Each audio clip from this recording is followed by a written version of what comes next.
Pronto, já estamos no ar, ao vivo. Vamos iniciar, então, a nossa reunião.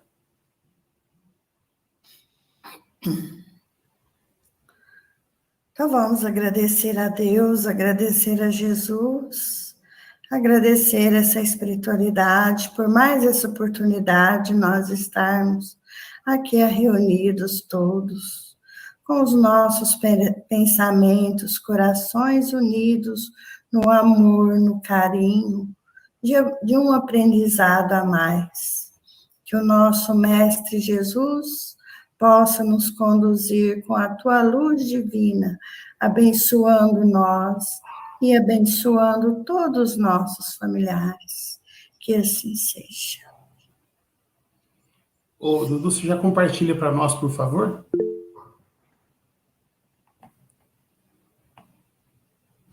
Agora, eu já coloquei a pauta já da... Da reunião.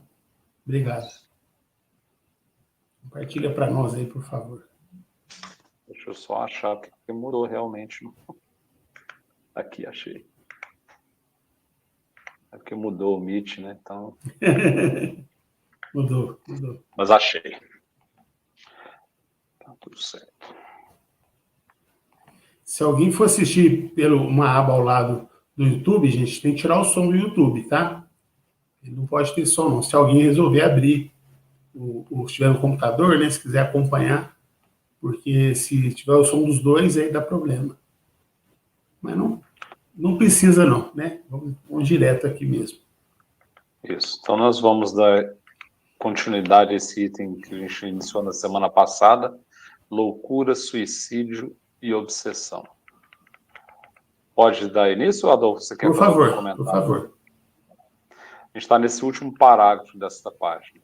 A loucura é, pois, um efeito consecutivo, cuja causa primária é uma predisposição orgânica, que torna o cérebro mais ou menos acessível a certas impressões. E isso é tão real que encontrareis pessoas que pensam excessivamente e não ficam loucas, ao passo que outras enlouquecem sob o influxo da menor excitação. Existindo uma predisposição para a loucura, toma esta o caráter de preocupação principal, que então se torna ideia fixa. Esta poderá ser a dos espíritos, no indivíduo que deles se tem ocupado, como poderá ser a de Deus, dos anjos, do diabo, da fortuna, do poder, de uma ciência, da maternidade, de um sistema político ou social. É provável que o louco religioso se tivesse tornado um louco espírita, se o espiritismo fosse a sua preocupação dominante. Alguém quer fazer algum comentário sobre esse parágrafo e o anterior? Eu acho interessante porque até os dias de hoje, né, você vê que a pessoa às vezes está predisposta à loucura, né? Aquela pessoa que mantém uma ideia fixa, que não sabe diversificar o pensamento, sair daquela ideia cristalizada. Então, é interessante que ele põe aqui vários motivos, né? Então, não só a religião, mas vários motivos, né? Olha, o diabo, a fortuna, do poder, da maternidade. Achei interessante esse trecho, né? Porque realmente, né? Tem mães que querem dominar tanto, pensar tanto nos filhos que acabam enlouquecendo por conta disso.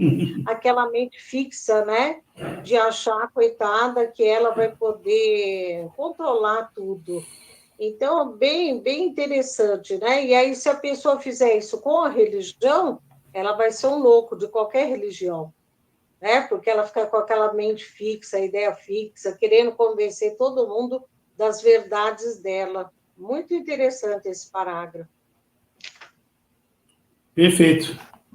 E eu me lembrei de uma coisa que o meu pai fala, né, dentro da sabedoria dele, ele fala assim, que o que faz mal são os excessos, né? E eu acho que isso aqui tem um pouco a ver com excesso, né? Excesso de tudo, né? Yes. Excesso de tudo pode gerar essa fixação e chegar até o extremo da loucura, né? Então, acho que o equilíbrio sempre o bom senso é o mais indicado, né? E a gente está vivendo muito esse momento agora, uma dessas excitações que ele fala, né? Que o sistema político e social, né? A gente vê com tanta polarização, com tantas posições contrárias e cada um achando que a sua verdade é a única e chegando à beira da loucura, né? Por conta disso. É, muito bem. Às vezes até afastando familiares, né? Exatamente, exatamente. Chega, infelizmente, a esse ponto. É certo que um jornal disse que se contavam só em uma localidade da América, de cujo nome não me recordo, 4.000 casos de loucura espírita. Mas é também sabido que os nossos adversários têm a ideia fixa de se crerem os únicos dotados de razão. É uma esquisitice como outra qualquer.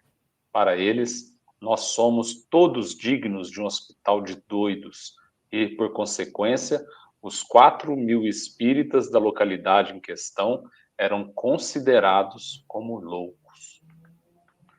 Dessa espécie, os Estados Unidos contam centenas de milhares e todos os países do mundo um número ainda muito maior. Esse gracejo de mau gosto começa a não ter valor, desde que tal moléstia vai invadindo as classes mais elevadas da sociedade. Eu lembro na minha infância que às vezes via orador fazer palestra em Franca, espírita. Então ele falava assim, poxa, mas Franca, porque Franca sempre teve muitos centros espíritas, movimento muito intenso, né? Então, poxa, Franca é uma cidade espírita e tal. A minha cidade não é assim, porque lá a gente nem pode falar direito que é espírita, porque nós somos, assim, perseguidos, né? Então, realmente, isso para nós hoje já ficou para a história. Que hoje em dia, até status parece, né? Falar que é espírita. É verdade? Né? Então, isso já passou. É algo que, assim, hoje serve para as aulas de história, né? Essa perseguição. Muito embora, assim, ainda existe uma coisa ou outra contra os espíritas. Mas hoje a maior perseguição não é contra a espírita, é contra as regiões de matriz africana, né? Principalmente a Umbanda e o Candomblé. Então, essas religiões que são irmãs do Espiritismo, irmãs porque elas também têm o fenômeno mediúnico, muito embora cada uma com as suas peculiaridades, né? Mas esses irmãos aí têm sofrido muita perseguição, muita intolerância nos dias de hoje, infelizmente. Né? Então, assim, perseguição hoje contra o espírita, eu diria que ela é quase nula, né? E se existe, é muito localizada, né? Agora, contra essas religiões, infelizmente, não é o que a gente acompanha pela imprensa, pelas redes sociais, né? Então, infelizmente, ainda há muita intolerância do ponto de vista religioso, né? Principalmente com essas religiões de matriz africana. Vamos continuar, Dudu? Vamos lá. Falam muito do caso de Victor Hennequin, não sei se é essa pronúncia, mas enfim. Mas se esquecem que, antes de se ocupar com os espíritos, já ele havia dado provas de excentricidade nas suas ideias. Se as mesas girantes não tivessem então aparecido, as quais, segundo um trocadilho bem espirituoso dos nossos adversários, lhe fizeram girar a cabeça, sua loucura teria seguido outro rumo. Eu digo, pois, que o Espiritismo não tem privilégio algum nesse sentido, mas vou ainda além. Afirmo que, bem compreendido, ele é um preservativo contra a loucura e o suicídio. Entre as causas mais numerosas de excitação cerebral, devemos contar as decepções, os desastres, as afeições contrariadas, as quais são também as mais frequentes causas do suicídio. Ora, o verdadeiro espírita vê as coisas deste mundo de um ponto de vista tão elevado que as tribulações não são para eles senão os incidentes desagradáveis de uma viagem. Aquilo que em outro qualquer produziria violenta comoção, afeta-o mediocremente.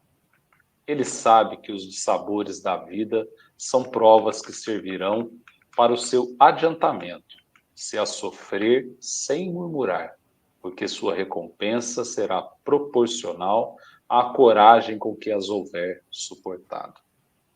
Suas convicções dão-lhe, pois, uma resignação que o preserva do desespero e, por consequência, de uma causa incessante de loucura e de suicídio. Ele sabe, além disso, pelo espetáculo que lhe dão as comunicações com os espíritos, a sorte deplorável dos que abreviam voluntariamente os seus dias, e este quadro é bem de molde a fazê-lo refletir. Também é considerável o número dos que por esse meio têm sido detidos nesse funesto declive. É um dos grandes resultados do Espiritismo. Em o número das causas de loucura... Só um minutinho, Dudu. Vamos para aí, resultados do Espiritismo. Eu gostaria de trazer esse texto para os dias de hoje. Ele dá um destaque para os espíritas, né? Aqui, claro, a referência é sobre loucura, né? Mas vamos pensar essa pandemia, ao invés de falar da loucura. Só para fazer uma analogia. Quer dizer, fala que os espíritas, eles estão preparados para suportar, né? Por quê? Porque sabe que são provas que tudo isso vai passar, não é? Isso ele está falando com relação à loucura. Com relação à pandemia, gente, é a mesma coisa. Então, esse momento atual que nós estamos vivendo, ele é passageiro, não é? Porque nós temos a convicção, eu pelo menos tenho, que nosso Pai, ele é bom. Ele é um Pai de amor, nosso Criador, né? Deus. Então, se ele é um Pai de amor, o que está acontecendo nos dias atuais é porque a gente tem condições de enfrentar isso, né? Com muita tranquilidade, com muita esperança, porque os dias melhores virão. Eu não tenho dúvidas com relação a isso, né? Então, nesse sentido, o texto traz, até eu diria assim, um ânimo para nós, né? No sentido de que realmente o que está acontecendo, que a gente fala, pô, mas já são quase 2 anos. Isso para uma existência, 2 anos não é nada, uma existência, né? E vai passar, está passando. Então, em breve, nós não estaremos nessa condição que estamos hoje, né? De ainda depender da vacina, mas aos poucos ela já está chegando, né? E a gente não sabe assim, até quando, né? Mas é previsão que até no final do ano vai estar todo mundo imunizado, pelo menos com a primeira dose, o que já é um alento, né? Mas o texto, claro, ele fala especificamente da loucura, porque nós até acho que conversamos um pouco semana passada, é muito comum as pessoas falarem, mas todo médio é louco, né? Então, médio é louco, espírita é tudo louco. E, antigamente, havia um contexto pejorativo, né, com relação à loucura. E o que a gente aprende com o Espiritismo é o contrário. Se tem uma doutrina que nos auxilia a livrarmos da loucura, essa doutrina é a doutrina espírita. Até porque muitos casos que vieram aqui para o Hospital Allan Kardec, no hospital psiquiátrico, vieram com a bandeira da loucura, né? Mas de famílias que não tinham a crença que nós temos. Então, tem muitos casos tratados como loucura pela família e que, na verdade, não era loucura, né? Era uma questão ali espiritual, né? Mas as pessoas tratavam tudo como se fosse loucura. Então, nesse sentido, o espírita, né, tratar a loucura também sobre o aspecto espiritual, isso é um alento muito grande, né? Agora, a gente também não pode misturar as coisas. Se tem um diagnóstico médico de loucura, seja ela qual for, né, qual importa. Então, a gente tem que fazer o tratamento. O Espiritismo, ele nunca foi contrário ao tratamento médico. Ao contrário, Allan Kardec ele sempre estimulou as pessoas a procurar o médico. Agora, só que se nós temos a possibilidade de fazer o tratamento médico e, paralelo a ele, fazer um tratamento espiritual, com prece, com passe, por que não aproveitar, não é verdade? Né? Acho que nós podemos seguir, Dudu. Ok. Em O Número das Causas de Loucura, devemos também colocar o medo, principalmente do diabo, que já tem desarranjado mais de um cérebro. Sabe-se o número de vítimas que se tem feito, ferindo as imaginações fracas com esse painel que, por detalhes horrorosos, capricham em tornar mais assustador. O diabo, dizem, só causa medo às crianças. É um freio para corrigi-las. Sim, como o papão e o lobisomem, que as contém por algum tempo, tornando-se elas piores que antes, quando lhes pedem um medo. Mas, em troca desse pequeno resultado, não contam as epilepsias que têm sua origem nesse abalo de cérebros tão delicados. Não confundamos a loucura patológica com a obsessão. Esta não provém de lesão alguma cerebral, mas da subjugação que espíritos malévolos exercem sobre certos indivíduos e que, muitas vezes, têm as aparências da loucura propriamente dita. Esta afecção, muito frequente, é independente de qualquer crença no espiritismo e existiu em todos os tempos. Neste caso, a medicação comum é impotente e mesmo prejudicial. Para só um pouquinho, Dudu. E aí, gente? Comentários? Acho que isso aqui tem muito a ver com um comentário que você fez agora em relação até do próprio Hospital Allan Kardec, né? Que hoje já é óbvio, né? É uma instituição que tem um conhecimento muito sobre essa diferenciação do que realmente é uma loucura patológica do que é uma obsessão, né? E quando não há esse esclarecimento, e isso no passado ocorreu muito mais, né, Adu? E que tratavam-se como loucos, inclusive com medicamentos, né? Sendo que aqui deve ficar muito claro, né? Que o medicamento não ajudava em absolutamente nada, muito pelo contrário, era até prejudicial. Na verdade, eles dopavam as pessoas, né? Não tratavam nada, né? Apenas dopavam as pessoas, né? Tratando como se loucos fossem, né? Por isso que lá no hospital eles têm um trabalho de excelência, e eu na minha infância eu participei por muitos anos, junto com o doutor Agnello Morato, que meus pais acompanhavam o doutor Agnello. Eu com meus 7 anos de idade, 10 anos de idade, eu participava da reunião lá no hospital, eu fazia a leitura do Evangelho, o doutor Agnello fazia o comentário. Depois eles aplicavam um passe nos pacientes, né? Hoje em dia esse trabalho também existe, só que as famílias, elas precisam autorizar, porque o hospital, ele atende todos os públicos, né? Então, só aplica passe para aqueles pacientes que a família autoriza. A família não autorizou, o paciente não toma passe, né? E, paralelo a isso, ao passe, né, uma preleção evangélica, falando principalmente, né, do conteúdo que nós tanto estudamos no Evangelho segundo o Espiritismo, né? Paralelo a isso, lá também tem reuniões mediúnicas, e que normalmente os espíritos que participam dessas reuniões estão relacionados com os próprios pacientes. Isso é muito comum, né? Não precisa nem falar nome de paciente nem nada. Começa a reunião e é muito comum assim, se apresentar um espírito ou outro que acompanha assim, um paciente. Tá? Então, lá também há esse trabalho. Porque, veja, se a família internou um ente querido no hospital e ela tem um quadro, né, de uma doença patológica, o hospital tem que receber, tem que acolher, né? E, ao mesmo tempo, nessas reuniões mediúnicas, quando o caso for mais ligado à questão espiritual, também é feito o tratamento espiritual. Então, uma coisa completa a outra. Muito embora, assim, essas reuniões mediúnicas são reuniões privadas, né? Ninguém participa, e assim também, às vezes nem sempre o espírito, ele se apresenta, ele fala qual que é o paciente, né?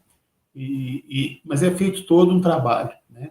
Então, ali eu diria até um laboratório, né? Porque tem muitos casos interessantes ali que valeria até a pena, assim. Um grupo de pesquisadores, viu, Vitor Hugo? Eu sei que você gosta disso, está acompanhando, assim, algumas reuniões, em alguns casos ali pontuais.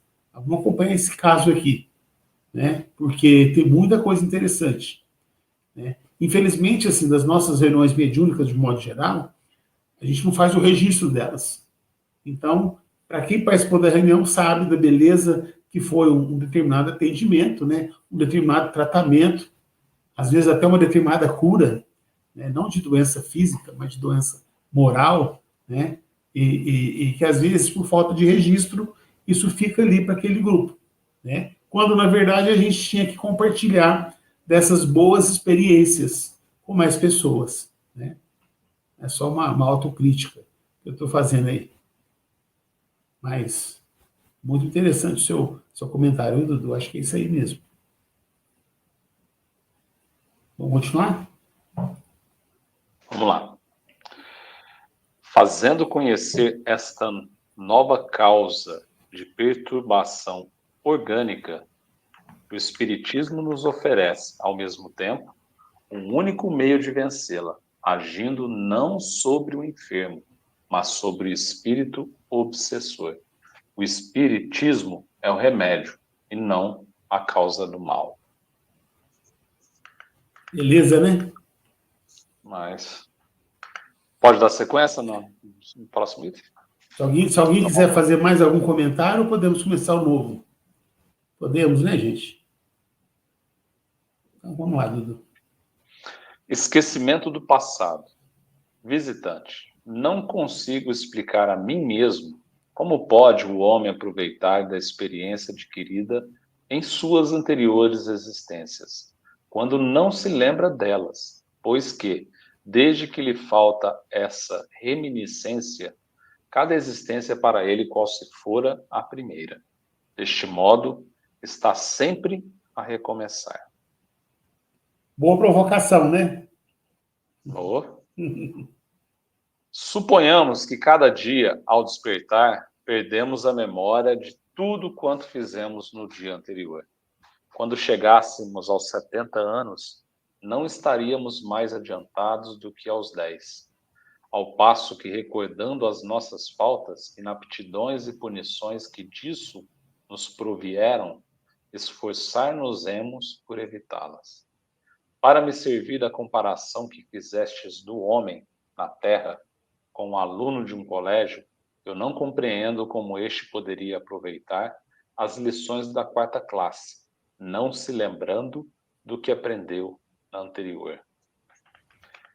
Essas soluções de continuidade na vida do espírito interrompem todas as relações e fazem dele, de alguma sorte, uma entidade nova, do que podemos concluir que os nossos pensamentos morrem em cada uma das nossas existências, para renascer em outra, sem consciência do que fomos. É uma espécie de aniquilamento.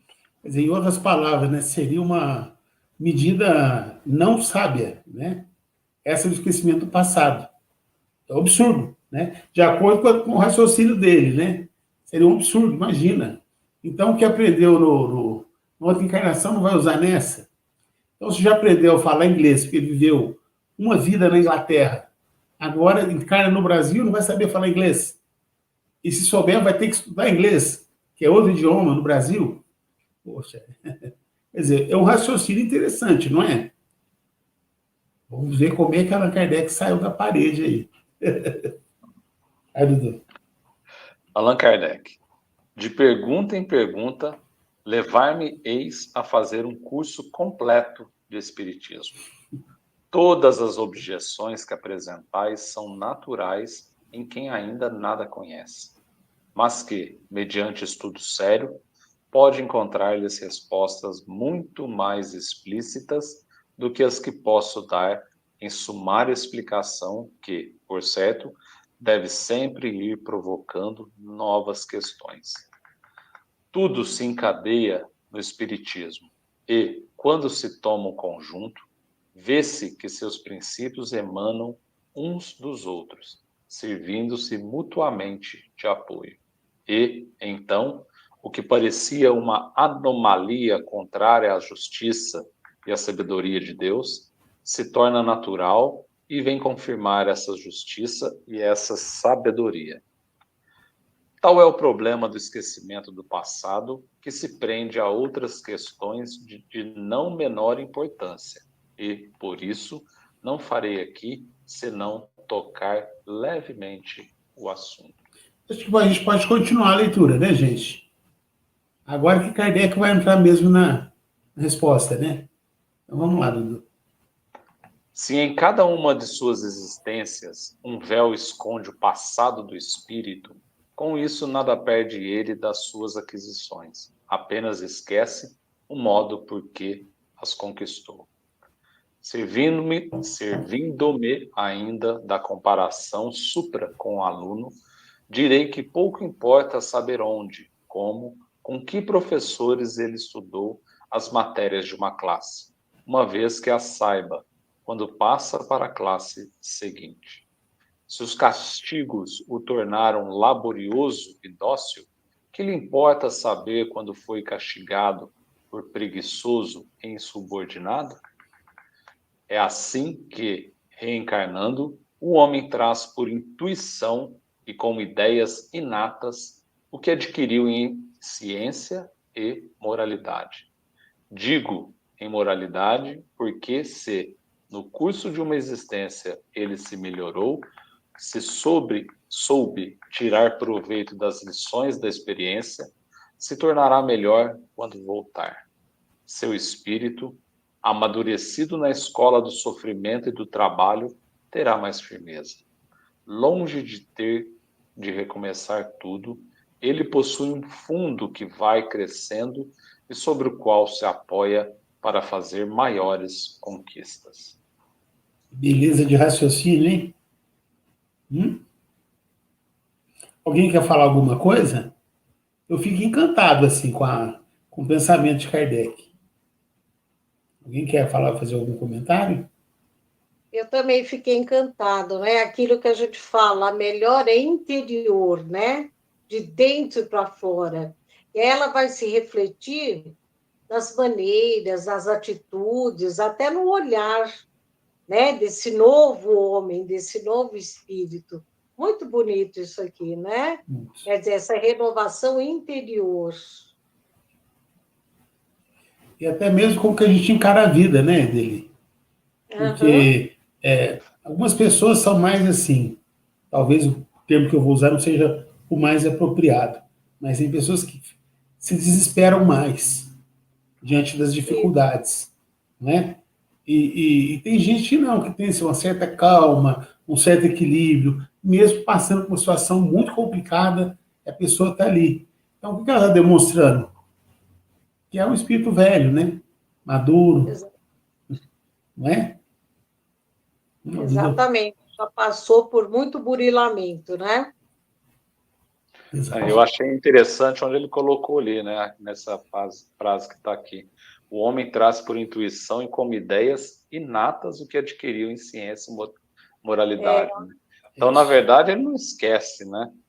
É um esquecimento, vamos falar assim, um esquecimento consciente, né? Mas lá dentro do subconsciente dele, ele lembra de tudo, ele sabe de tudo. Né?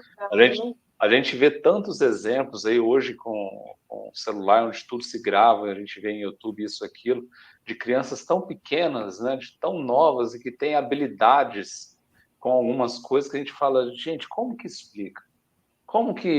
De onde que vem uma criança, igual uns dias eu vi uma criança de 3 anos ao lado do pai, tocando bateria e acompanhando uma orquestra sinfônica, com 3 anos de idade.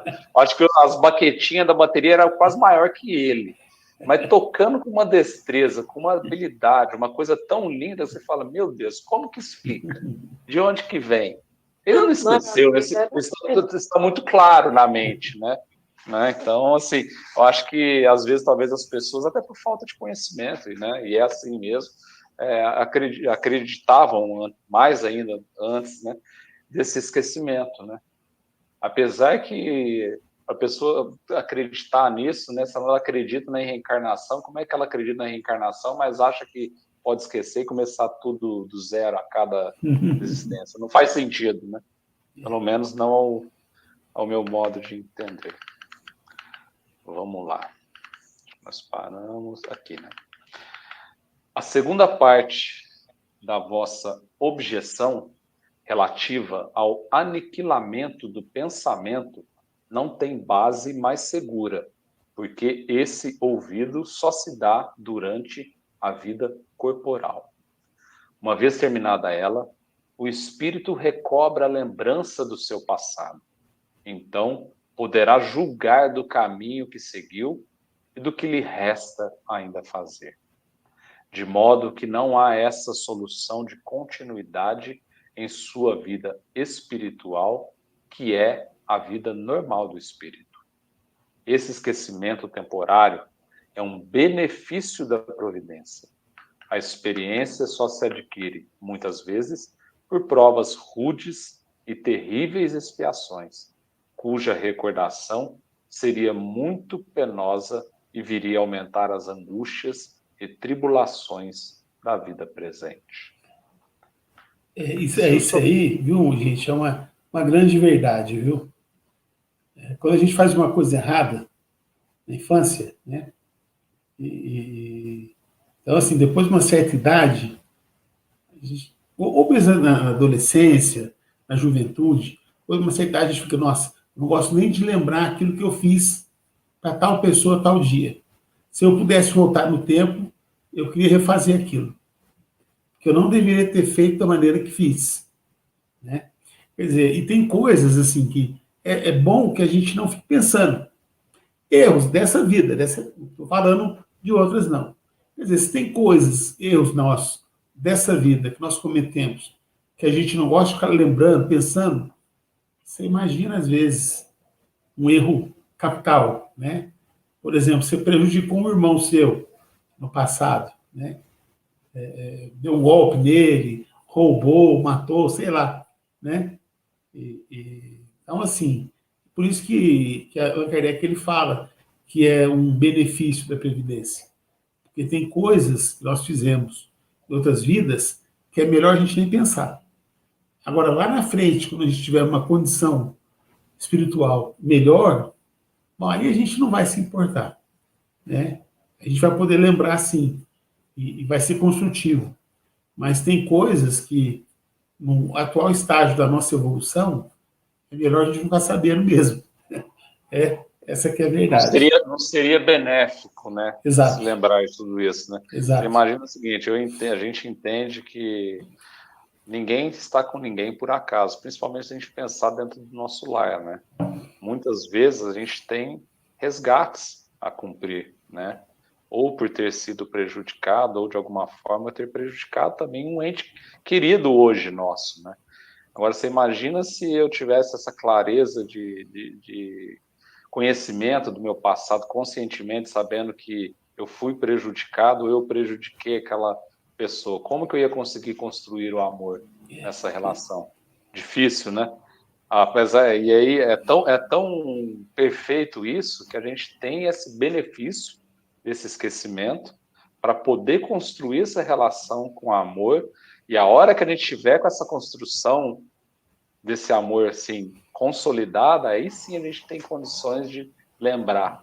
E aí nesse momento, com certeza, tudo aquilo que aconteceu entre nós, entre a gente e essa pessoa, ou pessoas, enfim, já ficou no passado de verdade, mas ficou no passado de uma maneira sadia, né? A gente conseguiu superar aquilo ali, né? Se não fosse esquecimento, ia ser muito mais difícil. É isso aí. Às vezes a gente reúne assim com os amigos, né? Com a família, né? A gente começa a conversar. O que aconteceu com fulano, com ciclano, não sei o quê. Aí a gente fica sabendo lá de um casal que o marido encontrou outra pessoa e traiu a esposa. Ou ao contrário, a esposa conheceu alguém e traiu o marido, né? Tanto faz. Normalmente, a gente, na roda de amigos, né, de familiares, se fosse comigo, eu não perdoaria, não sei do quê. E a fulana perdoou, ou fulano perdoou, né? Quer dizer, essa coisa do perdão, às vezes a gente associa muito assim, não, se fez errado, tem que ser na mesma moeda. A gente não pode aceitar. Quer dizer, esse não é o discurso, né, que a gente aprende com o Evangelho, do perdão, né, de ter paciência. Então, sempre quando a gente ainda fica com esse tipo de pensamento, o correto é não perdoar, que a pessoa tem que sofrer mesmo, aquele que errou, isso vai mostrando o nosso estágio evolutivo, né? Porque aquela pessoa que consegue perdoar, e tem gente que consegue, né? De fato, de coração, está mostrando o quê? Uma evolução muito grande. Porque o perdão, gente, é um exercício muito difícil, né? Aí uma prova para nós, né? Perdoar as pessoas. E o nosso Pai sempre nos perdoa. Sempre. Perdão é difícil até conosco mesmo, consigo próprio, né? Quem dirá com o outro. É isso. Podemos Deixa eu só fazer um parênteses. Isa, fica à vontade. Tá, dá licença. Só um parênteses. Essa parte realmente pega a gente bem lá no fundo, no íntimo mesmo do nosso espírito, né? É que nem o Adolfo comentando esse fato, o Dudu também falou, né? Que é a verdade. Na nossa família, nós não estamos por acaso. Não somos marido, né, esposo ou esposa. Nossos filhos não vieram, né, num estalar de dedo por acaso. Vieram até, muitas vezes até para nos ensinar. Então, os pais não podem ter aquele orgulho, não, porque eu sou o pai, eu sou a mãe, eu é que ensino. Não. Quanto que a gente aprende com os filhos, netos também pequeninos, que às vezes numa discussão, né, que está entre os adultos, eles chegam até nós e falam, não pode brigar. As palavrinhas infantis, né, respondem dessa maneira, não pode brigar. Aquilo é um chamamento. Então, nós temos que sempre realmente aproveitar, saber que tudo que nos foi dado, principalmente esse esquecimento, é para a nossa evolução. Que vamos supor, se eu lembrasse que o que eu fiz ao Luiz em vidas passadas, nossa, eu me conheço, né? Como a dona Rosinha fala, cada um conhece, a mãe da Marlene sabe. Ela falou para mim, cada um conhece a si mesmo. Eu já tinha saído correndo, ou então eu já tinha batido nele, então não dá. Eu tive que ter esse esquecimento, ele teve que ter esse esquecimento dele, e nós dividimos a cadeira aqui, ombrinho a ombrinho, para poder estudar, para poder aprender, né? Então, tudo, essa bondade, esse amor de Deus para conosco, né? E nós, como, né, aprendizes da doutrina, né, espírita, nós temos que entender, aceitar, porque não é fácil, como a Dolfinho falou, entre família. Fulano de tal, porque a prima traiu, né, o primo. Não, ela vai pagar, ela vai ver, eu não perdoaria. Nossa, eu teria que engolir, fazer o que nem do Chico, né? Engolir a água, copo d'água, para saber o que falar. Se não souber, põe mais água na boca e fica quieto, né? Então, nós temos que nos educar, né? Ir nos educando. E só assim um parênteses, há muito tempo atrás, iniciando na nova era, tinha um senhor que foi perguntado, né? Por que você está fazendo coelho? Por que, né? Foi perguntado para os iniciantes. E eu lembro que ele respondeu, era um senhorzinho mesmo, ele falou assim, eu vim aqui aprender a ter educação. Eu olhei e falei assim, mas acho um senhor, né? Falar aprender a ter educação, mas eu estou entendendo agora o que ele quis dizer. A gente estudando com a doutrina, estudando, né, todos esses ensinamentos, nós vamos nos educando, né, a autoeducação. O espírito vai se modificando. E a gente vai aprendendo. Só que também nós não podemos ser preguiçosos e falar na próxima vida. Eita! Né? Na próxima, não, eu quero tentar agora. Só Muito isso. bem. Isa. A Isa Gomes levantou a mão. Isa. Não, eu ia fazer só um adendo, mas eu acho que é mais um pensamento, assim, de tudo que a gente estuda e tudo mais, né? Essa parte da culpa e principalmente da gente querer que o outro pague, tipo assim, ai, nossa, você fez isso de errado, ó, você vai ver que isso vai acontecer com você, ou vai te pagar, Deus vai, sei lá, enfim, nossa, alguém faz alguma coisa de errado pra você, ele fala assim, mas a justiça divina, que não sei o quê. É muito entranhado na gente como é ensinado um Deus que vai lá e decide tudo por nós, o que é bom, o que não é. Não, então, você morreu, você fez isso, isso, isso. Ou, você trapaceou alguém.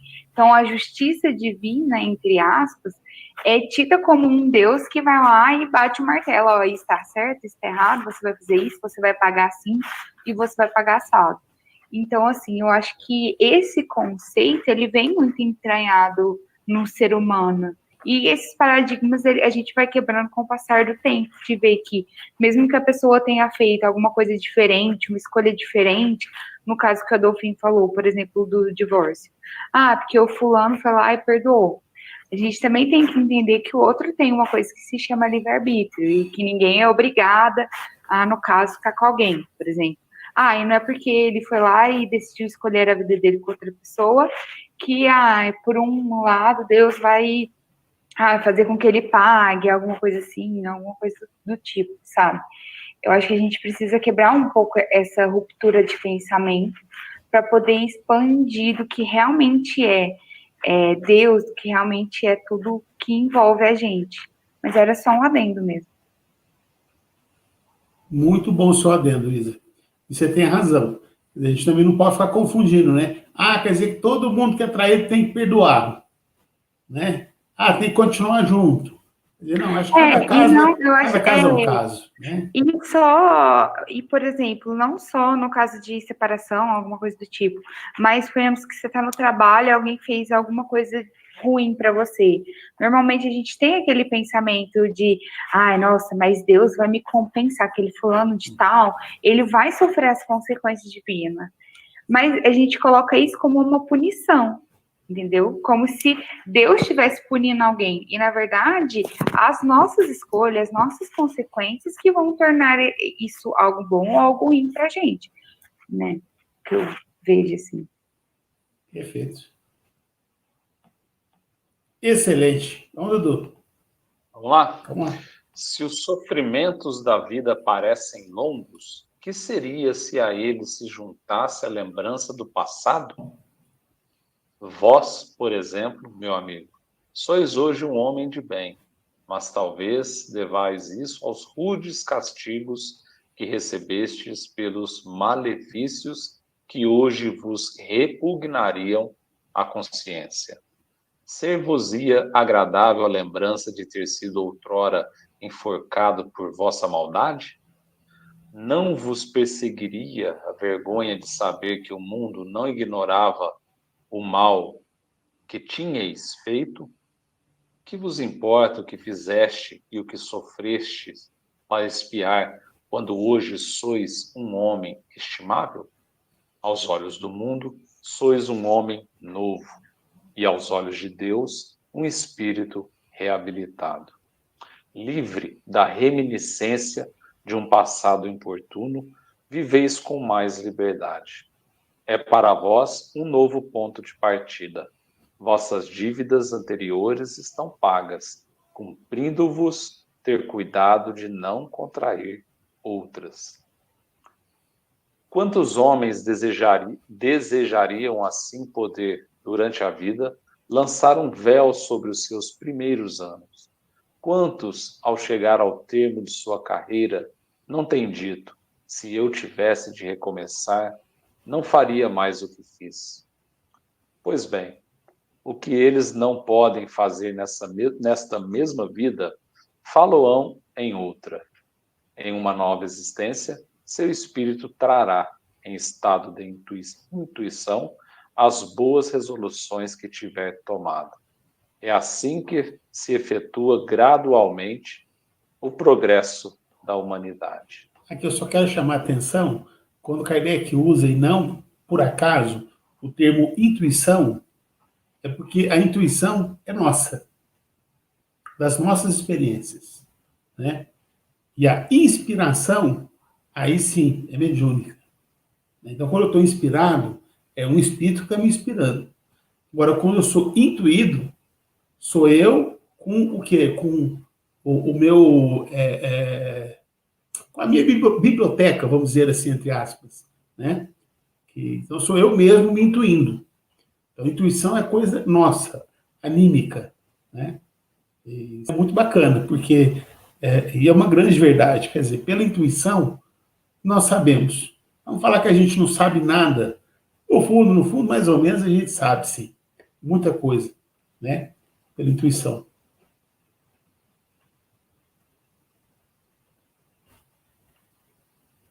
Vamos lá, Dudu? Vamos lá.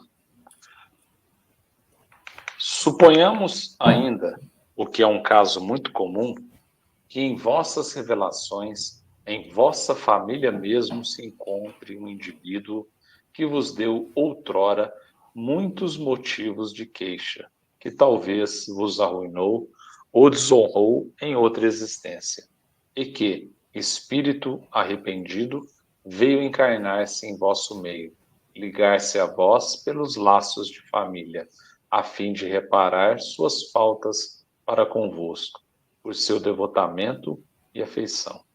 Não vos acharíeis mutuamente na mais embaraçosa posição, se ambos vos lembrasseis de vossas passadas inimizades? Em vez de se extinguirem, os ódios se eternizariam. É o que a gente já comentou agora há pouco.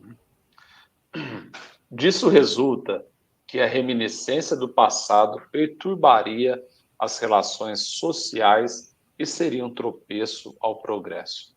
Quereis uma prova?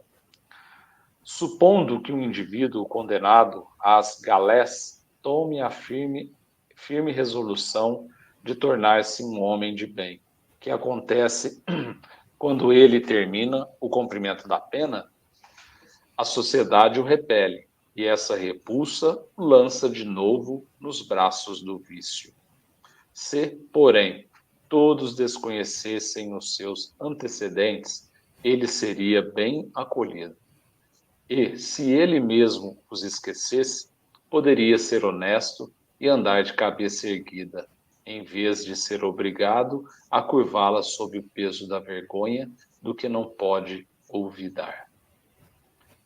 Isto está em perfeita concordância com a doutrina dos espíritos a respeito dos mundos superiores ao nosso planeta, nos quais, só reinando o bem, a lembrança do passado nada tem de penosa. Eis porque seus habitantes se recordam de sua existência precedente, como nós nos recordamos hoje do que ontem fizemos.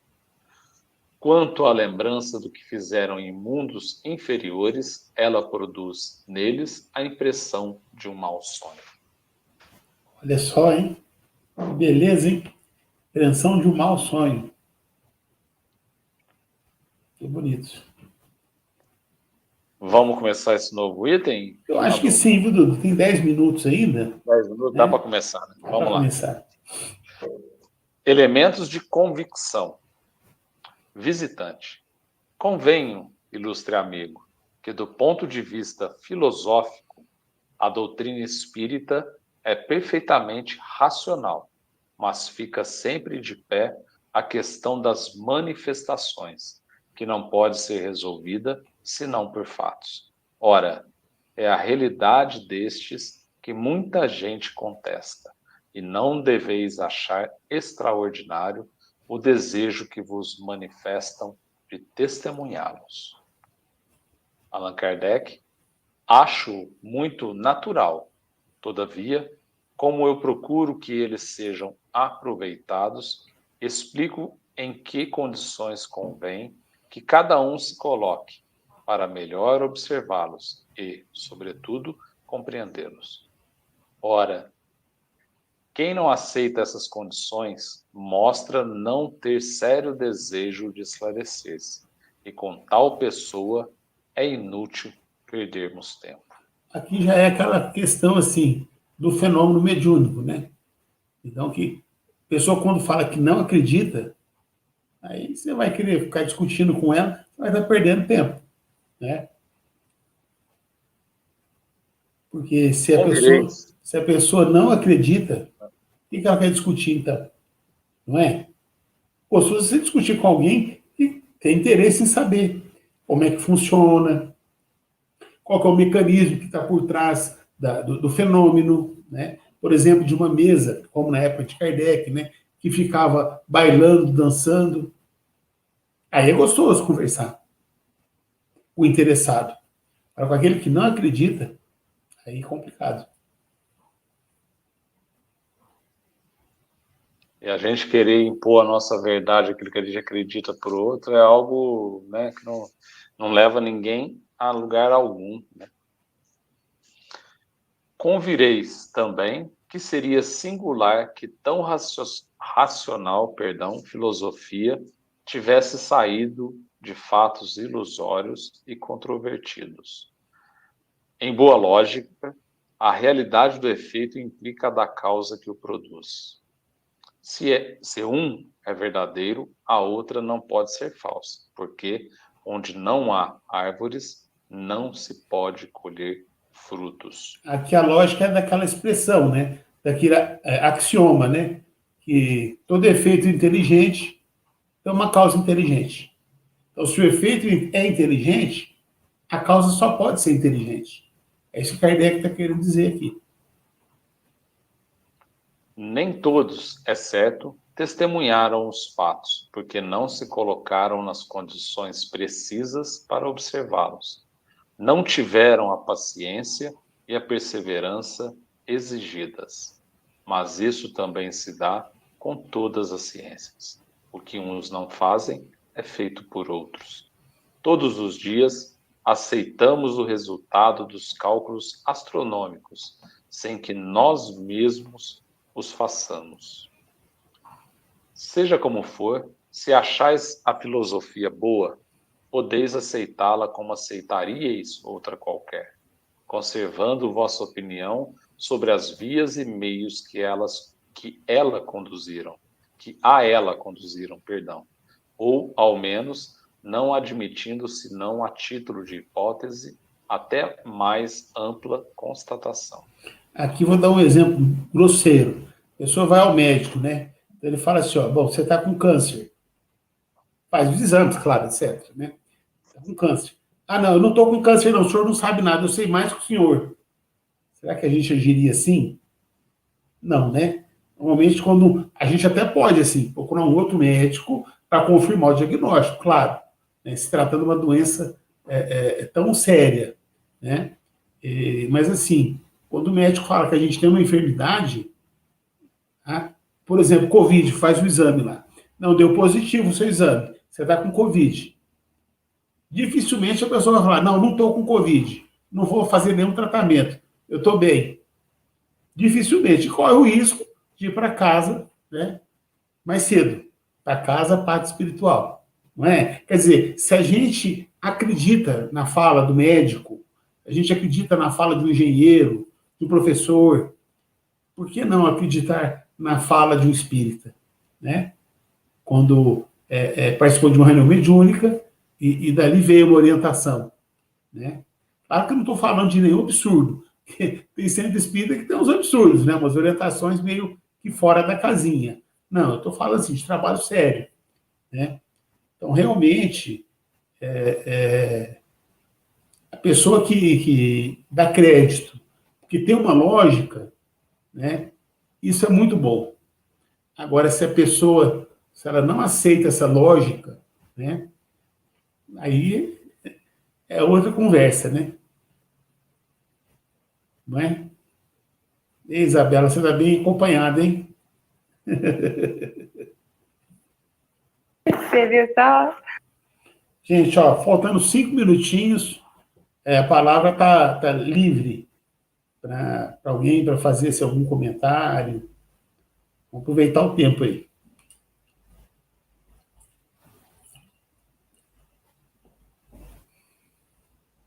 Não, ninguém quer falar. Tudo bem. Então, agradecemos a presença de vocês, né? Aos internautas que estarão nos acompanhando depois. E, muito provavelmente, em breve, nós estaremos anunciando aí pelas redes sociais do Grupo Espírita Luz e Amor essa reunião sendo transmitida ao vivo. Porque hoje né, não está sendo ao vivo. Mas em breve estaremos assim, né? E precisamos de alguém para fazer a prece final, gente. Quem pode fazer a prece para nós? Por favor. Ninguém? Poxa vida. Mamãe Eu mandou. Obrigado, faço. Deli. Obrigado, Deli. Antes de fazer a prece, eu queria fazer um comentário venenoso. Hoje o Dudu pôde comentar bem mais. A Ana Flávia não estava aí.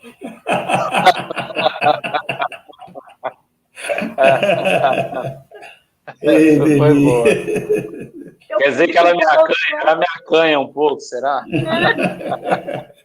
O pessoal fala que meu marido é tímido porque eu falo muito. Hoje eu pude constatar que é isso mesmo.